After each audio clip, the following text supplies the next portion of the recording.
Welcome to national talk Tamil. இன்னைக்கு தமிழ்நாட்டுல ஒரு புதிய வரலாறே ஒரு அரசியல்ல ஒரு புதிய வரலாறு நடந்திருக்கு. நான் எத பத்தி பேச போறேன்னு கண்டிப்பா உங்க எல்லாருக்கும் தெரிஞ்சிரும். அதுக்கு முன்னாடி இந்த மாதிரி ஒரு புது புது அப்டேட்ட தெரிஞ்சுக்க நம்ம சேனல சப்ஸ்கிரைப் பண்ணிக்கோங்க. கன்டென்ட்குள்ள போயிரலாம். ஆக்சுவலா தமிழ்நாட்டுல இதுவரைக்கும் இப்படி ஒரு வரலாற படைச்சதா எந்த ஒரு கட்சியும் கிடையாது. முதலியா விஜய் வந்து இந்த இந்த அளவுக்கு ஒரு வரலாற்ற படைச்சிருக்காரு. ஏகப்பட்ட ஜெர்னலிஸ்ட் வந்து விஜய் வரமாட்டாருங்க அப்படின்னு சொல்லியிருந்தாலும், விஜய் வந்து வந்திருக்காரு.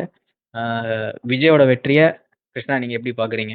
இந்த வெற்றி வந்து நம்ம வந்து எம்ஜிஆர் ஜெயித்த வெற்றியோட ஒப்பிடலாம். தப்பே கிடையாது. ம், ஏன்னா அவர் ஃபர்ஸ்ட் எலெக்ஷன்ல கூட்டணி வச்சு தான் போட்டி போட்டார் ஃபர்ஸ்ட்.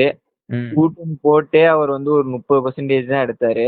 ம், அவர் அப்போ வந்து யார் கூட கூட்டணி வச்சாருன்னா கம்யூனிஸ்ட், மார்க்சிஸ்ட் கம்யூனிஸ்ட், அப்புறம் ஆல் இந்தியா ஃபார்வர்ட் பிளாக், அப்புறம் முஸ்லீம் லீக். இந்த 3 பேரோட கூட்டணி வச்சு தான் அப்போ அவர் கண்டெஸ்ட் பண்ணாரு. அப்போ அவர் கண்டெஸ்ட் பண்றப்பே ஃபர்ஸ்ட் எலெக்ஷன்ல அவர் வந்து 33% தான் அவர் அலையன்ஸே வாங்கிட்டு இருந்துச்சு.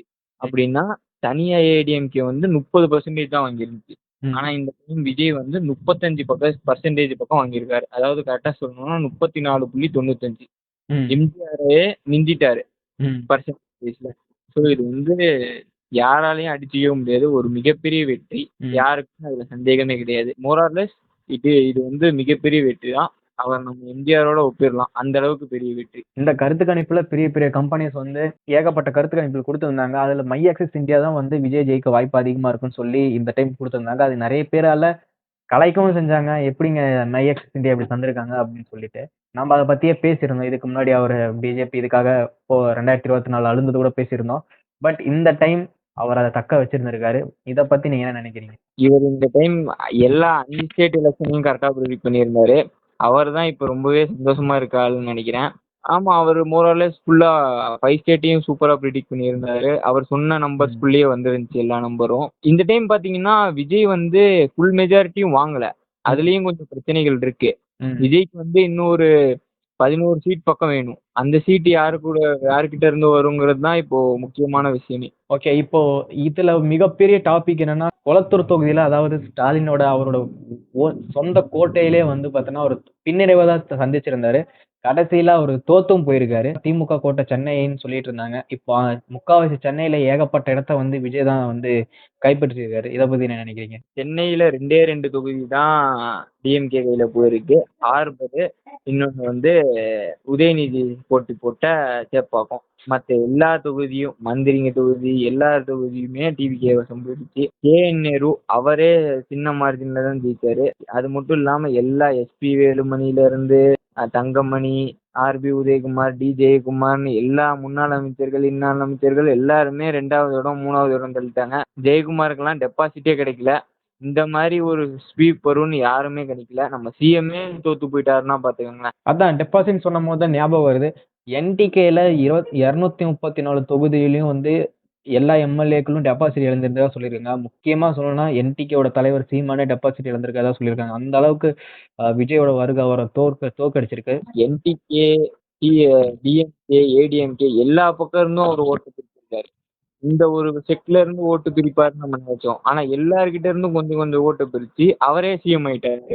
இப்போ வந்து டிவிகே கிட்ட 107 சீட் இருக்கு. டிஎம்கே கிட்ட 60 சீட் இருக்கு. ஏடிஎம்கே கிட்ட 47 சீட் இருக்கு. இப்போ இந்த இந்தியன் நேஷனல் காங்கிரஸ் எப்போ வேணா டிவிகே கூட போலாம். இப்ப கூட ராகுல் காந்தி ஒரு ட்வீட் போட்டிருக்காரு.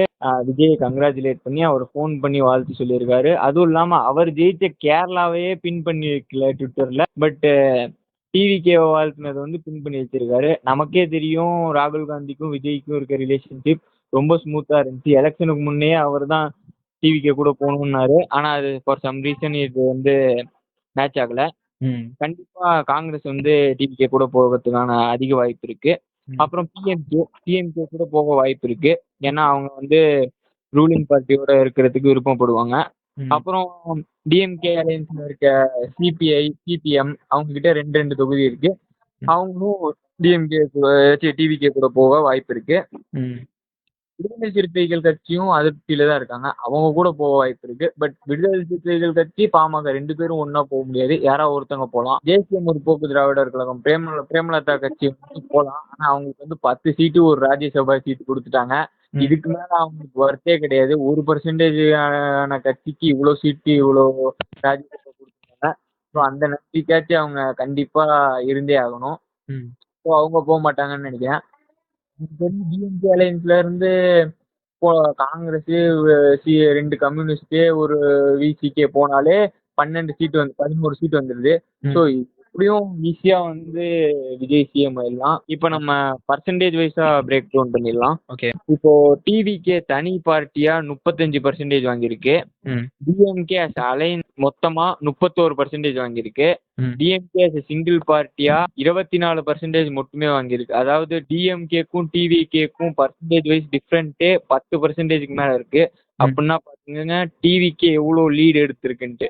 ம். அதுக்கப்புறம் காங்கிரஸ் வந்து ஒரு 3% எடுத்துருக்கு, பிஜேபி ஒரு 3% எடுத்திருக்கு, என்டிகே சீமான் 4% எடுத்திருக்கு. இதுக்கு முன்ன அவரு 8.5% வாங்கியிருந்தாரு.